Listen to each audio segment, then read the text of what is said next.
Hello, class.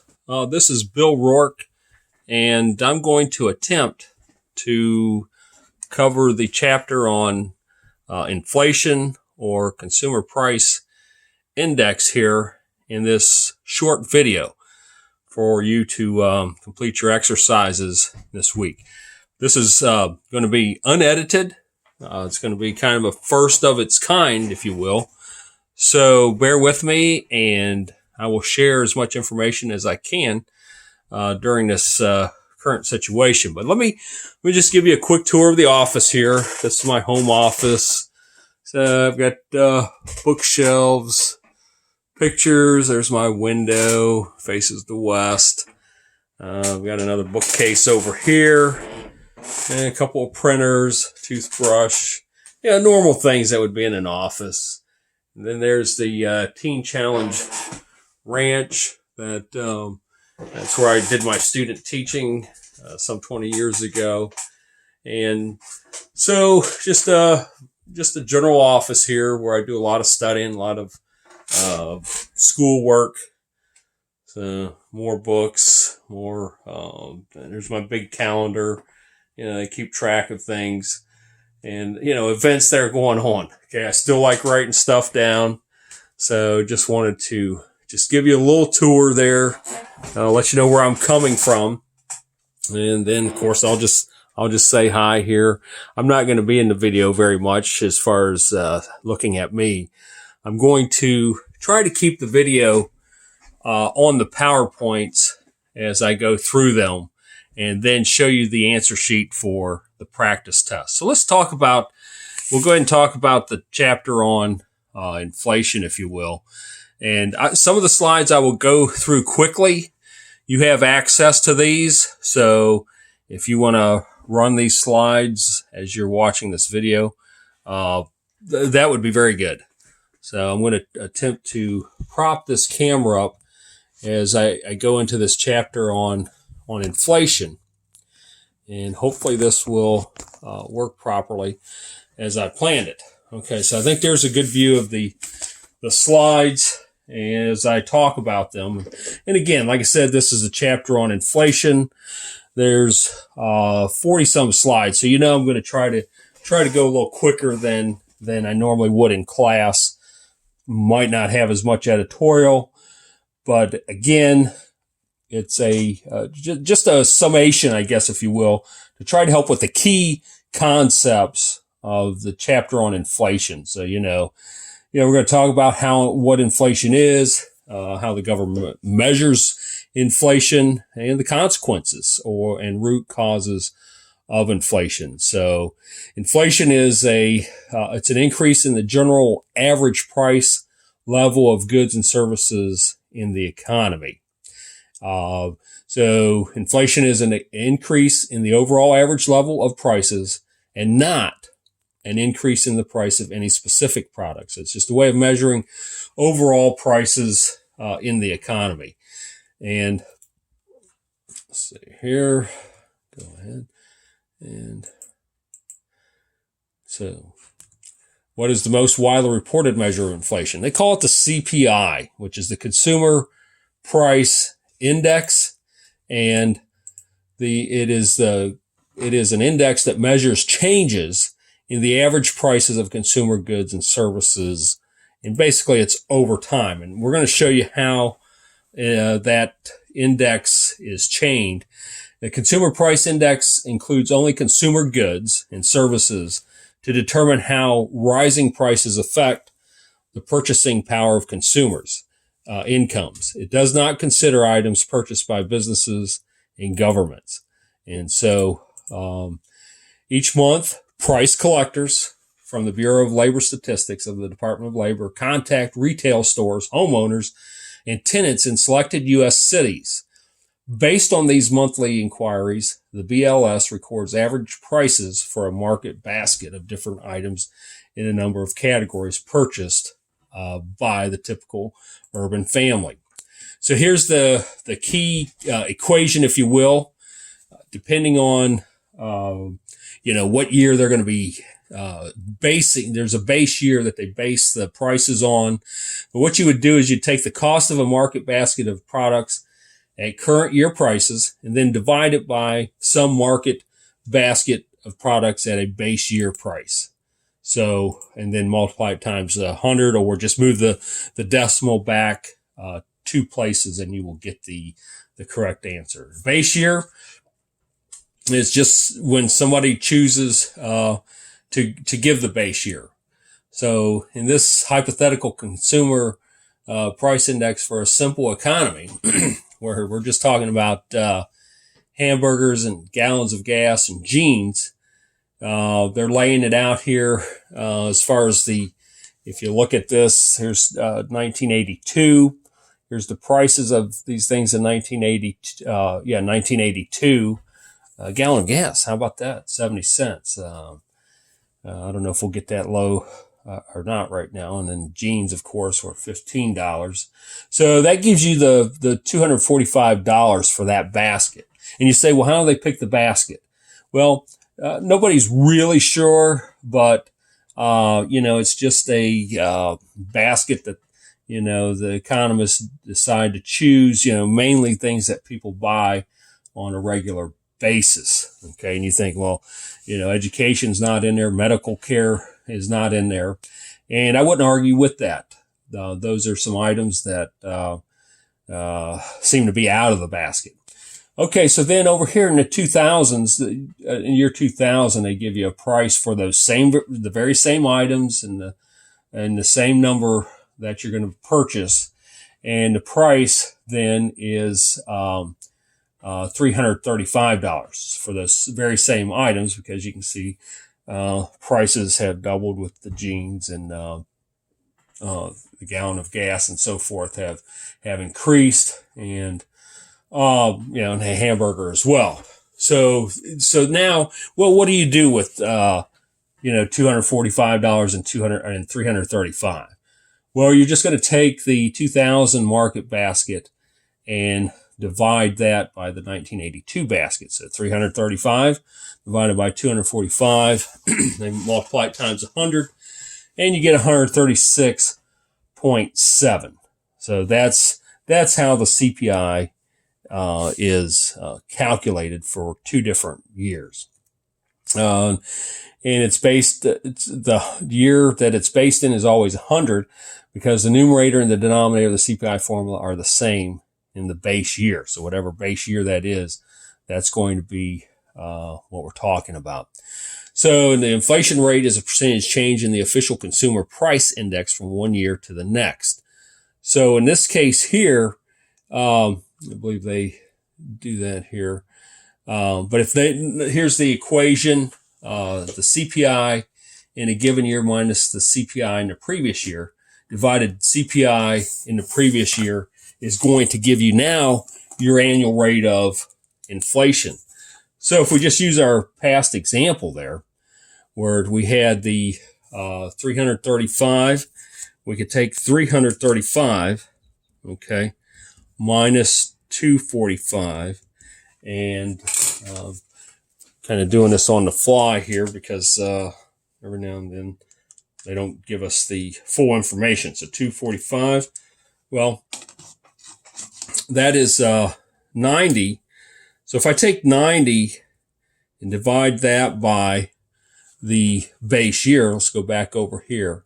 So we got our 90. If you look here, we took the 335, which was a new CPI, minus 245, which is the base year, gives us 90.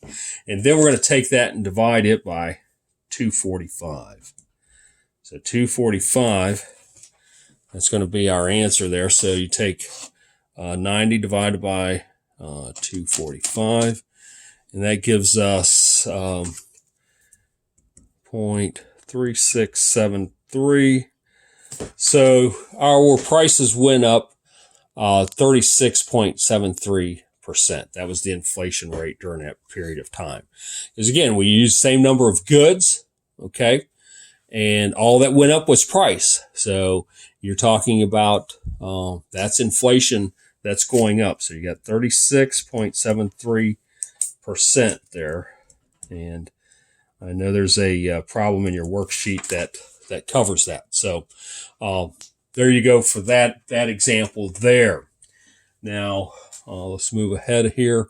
So then here's some for previous years and consumer price indexes and percentage changes over selected years here. So 1930, 15 or not 1931 is 15.2, and 1980 82.4. So you can just kind of go through these, and I don't know what year. They're not telling us a base year here, but if you wanted to, you could take and work this out just like we did in the last example there. Take two different years, use one of them as your base year, and you would get the inflation rate. So I'm not sure, they don't tell us what year they're using here to come up with those inflation rates. But anyway, you can see inflation has been mostly under control since here since 1980. Since the 80s, we'll be talking about the Federal Reserve in later chapters, but inflation's been somewhat under control. Now, disinflation, let's keep this one straight as well. It's a reduction in the rate of inflation. So just means that disinflation, it doesn't mean there isn't any inflation. It just means it went down. So you could say in 1980 to 2000, this is a period of disinflation because the rate did not grow. It actually went down during during that period between 1980 and 2000 there. So here's years. We had some disinflation there in the 30s. That would have been during the Great Depression then. And ever since then, we've had a sign of inflation throughout those years, all the way through 16. So, and again, in these current times we're having now, which I want to, the coronavirus or the COVID-19, here's we're just a few days into it, but we're going to see some things that could possibly happen in the economy. This is a very, uncharted waters, and people, they're still wondering what's going to happen, with all the schools being closed and workers being sent home now, and possibly restaurants being closed, grocery stores running out of things. What's going on here? So we'll talk about some of that here in subsequent videos. But this here, I want to get the basics down, the CPI, and here are some criticisms. Because the market basket may not be representative, it can overstate or underestimate inflation for certain groups. Yeah. So if you're not buying those items that are in that basket, well, you're being left out as far as inflation goes. You may be buying a whole lot of something else that the price is going up. It has difficulty adjusting for quality changes. Okay. There's, it's the same item, whether it be a hamburger, jeans, or a car. The cars are so much different than they used to be. Their safety features, fuel economy, all those things, they're very hard to include in the CPI. And it ignores the relationship between price changes and the importance of items in the market basket. So nominal income, that is the actual number of dollars received over a period of time. Nominal means the stated amount. So whether it's in today, right now, however much you make this year, that's your nominal income. Same applies to interest rates, inflation rates. It's that stated amount that is going on right now.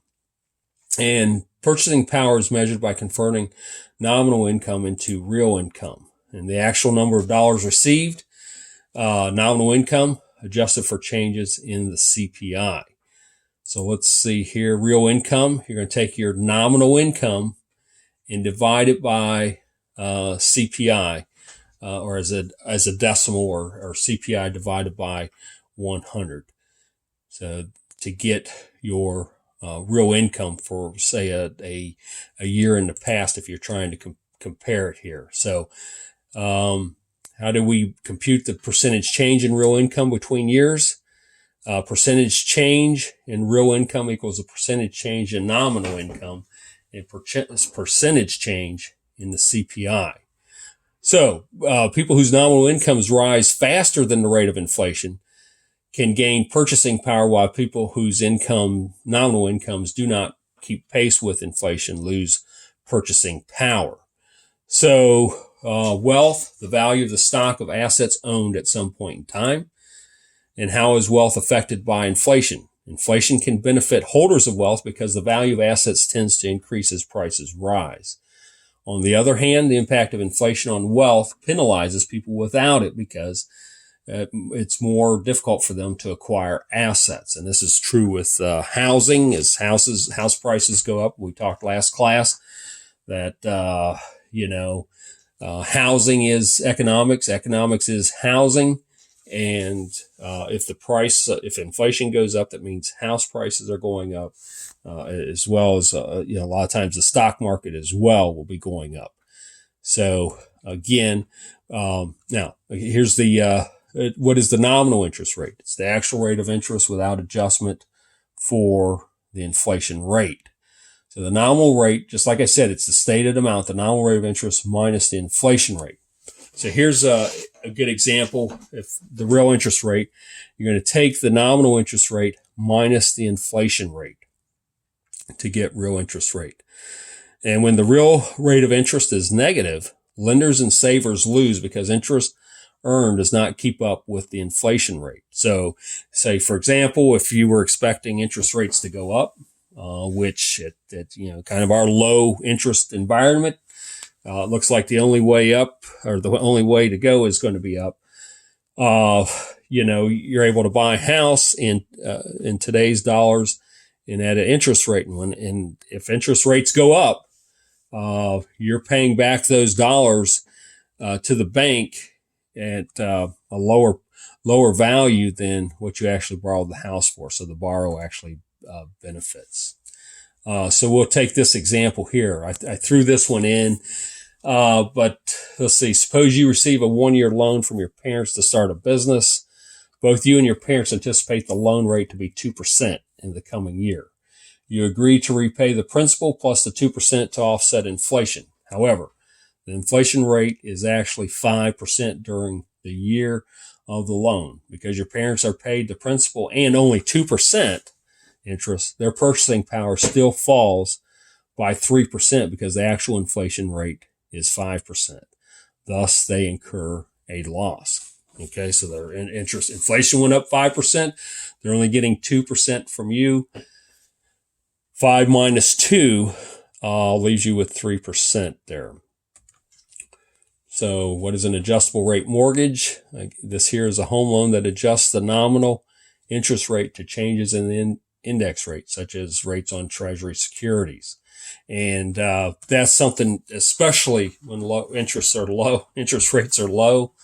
This is a kind of loan that arms normally go up. They're there to protect the bank. They're not there to protect you.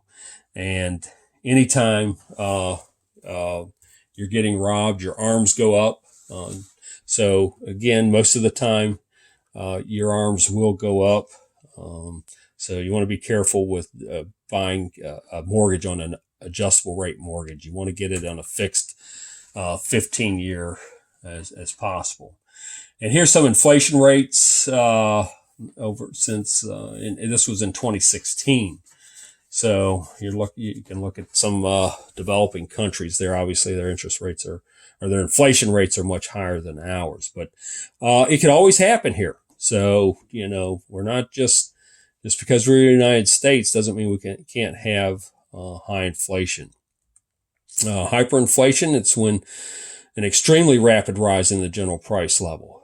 So what are the economic outcomes of hyperinflation? Inflation psychosis, credit market collapses, a wage price spiral, and speculation. So not really anything positive with hyperinflation. So we want to, that's why the Federal Reserve, the administration, tries to keep prices level. Businesses want that. They're not going to invest if they are fearful of inflation.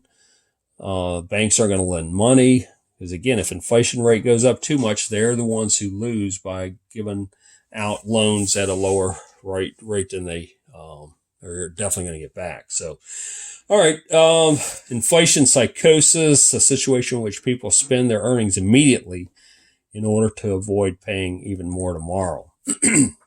And then the wage price spiral is a situation that occurs when increases in nominal wage rates are passed on in higher prices, which in turn result in even higher nominal wage rates and prices. So it's just a vicious cycle that can happen. So here are the two types of inflation that can happen. You can have demand pull inflation or cost push. So demand pull is when prices or demand goes up and there's so much demand, more money chasing after fewer goods, if you will. I think is how it used to be described. But it's on the demand side where there's, too much money going after too few of goods. On the costs and cost push is where the cost of the manufacturing of goods, the inputs, if you will, on the supply side from the suppliers. Well, the biggest one that has been a cause of inflation is when oil prices went up in the 70s. So that pushes costs up. So we have those two types of inflation. Now, just to throw this in, I know I kind of want to refer to the current COVID-19 virus right now that is freaking everyone out. Right now in this economy, we could possibly have both of these. And then thirdly, we could also have a financial crisis as well. These three all put together. I mean, this here could be a perfect storm in the economy. So I just want to throw that out there. It's not a scare tactic, but these are things that could possibly happen right now with the current situation. And what is demand pull? Okay, again, it's the rise in the general price level resulting from an excess of total spending. So again, that's what can happen there. And that could happen, let's say Mayor Bloomberg, who spent $500 million on running for a presidential nomination. Instead, he gave every American $1 million, which that could happen. He'd still have money left over because there's only 300 some million Americans. And that could possibly cause a demand pull inflation. You have all these people, everybody's an automatic millionaire already. What are we going to buy? You know what I'm saying? So that situation could, not that in the least way he's even thinking about giving that kind of money away, but that is the kind of inflation you could have. All right. And so I already described these here. So how do expectations influence both demand pull and cost inflation? Well, again, these can be self-fulfilling prophecies, just like, the grocery stores this weekend are getting, cleared out of, meat, eggs, and bread, toilet paper. Again, that's a demand here that's putting pressure on suppliers. And then, they're going to start raising prices on those items once they get restocked.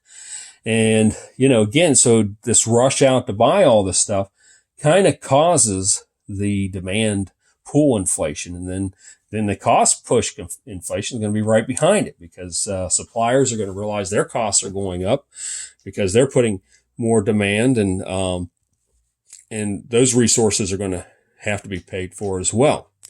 All right, so those are the slides. I went through those quickly. I'm trying to keep these lectures down to a half hour or less, but I want to go over the homework set, if you will, and so that you have the answers for that. These here will be in these were put in the file for this week's studies. So hopefully you've accessed them and tried to work them out before you did the test. So I'm just going to make sure you have the answers, and then we're going to close this video off and count chapter 7 done.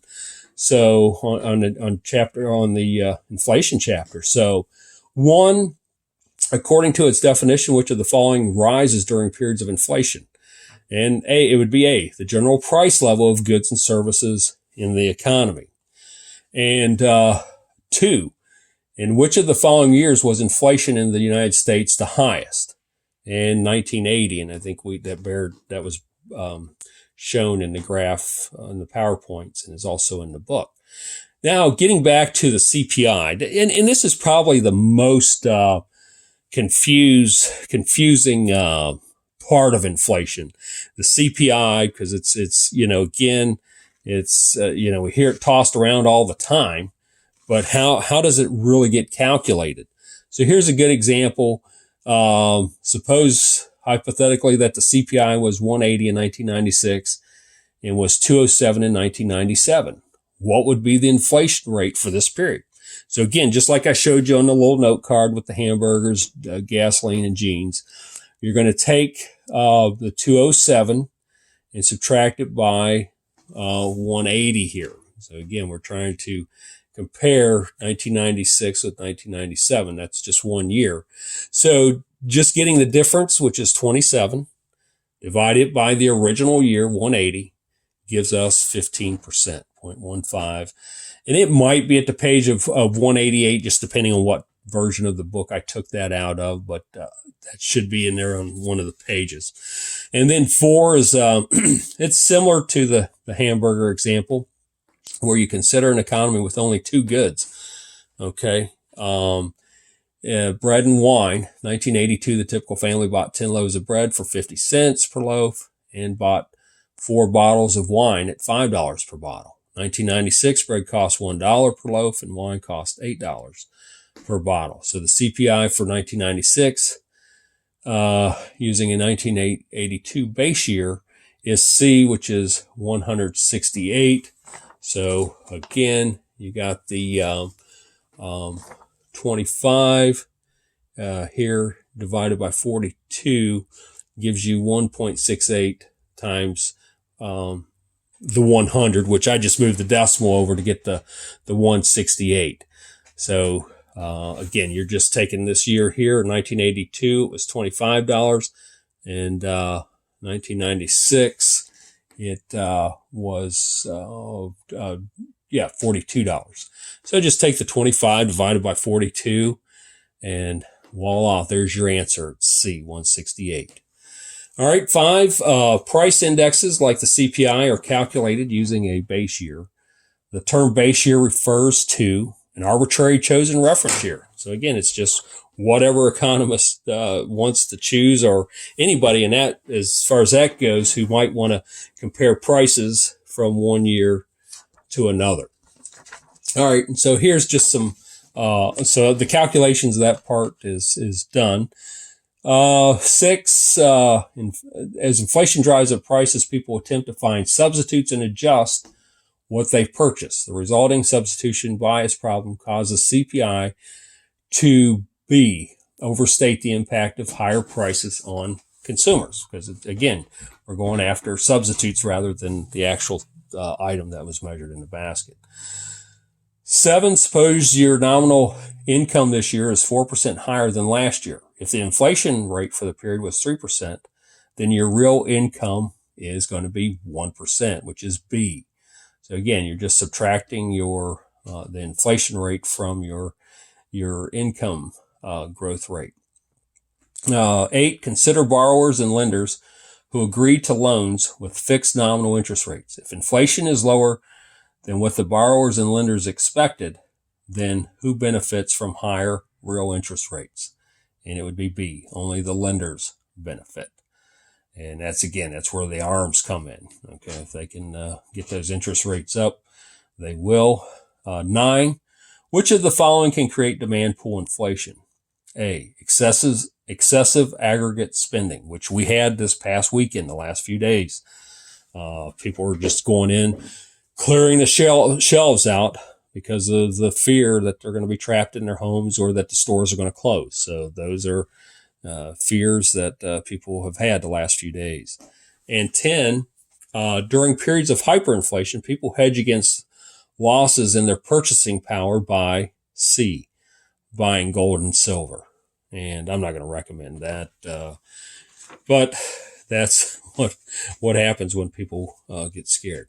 So again, hope you've enjoyed the chapter on inflation, and that it gives you some help in answering the answer sheet and then the test. I don't need your answers to the first worksheet here. I just need the answers to the test when that is completed. Thank you and have a good day.